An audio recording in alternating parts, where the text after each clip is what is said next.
Tonight, the partial government shutdown continues with no deal in sight. All of this stemming from a broader stalemate over funding the Department of Homeland Security.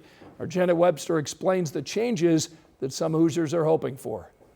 Us out! It's a rallying cry at the heart of protests around central Indiana. It's hurting a lot of people that aren't even illegal immigrants. And now calls for changes to immigration enforcement is at the heart of a partial government shutdown. When I say us, you say out. The Department of Homeland Security ran out of funding over the weekend.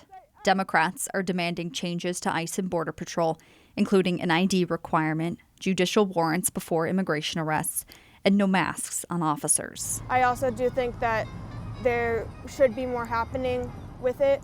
I don't know exactly what that more would be, but it is a good step in the right direction. Sav Bray came to protest on Monument Circle with a handful of other people. I think everyone needs to have an opinion, because if you don't have an opinion... Her grandma came too, not to protest, but to chaperone. You know, there are good ICE agents and bad ICE agents in everything. I do. Although they don't see eye to eye on everything, they do agree something needs to change. Not being able to just break in the house at any time without paperwork or warrants. I kind of see it from both sides. They're just trying to do their job, and if people would cooperate, then we wouldn't have the mess that we're in now. Democratic Congressman Andre Carson, who represents Marion County, voted against that DHS funding bill, saying it continues to fund ICE without any substantive changes to stop unlawful actions and abuse of power. It's unfortunate when you have a taxpayer-funded organization that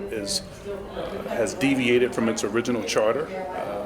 It has essentially devolved into a Gestapo and a militia. Congress is out until next week, but could come back to vote if there's a deal. And I think that everyone needs to speak up for what they believe in. For now, protests will continue calling for change.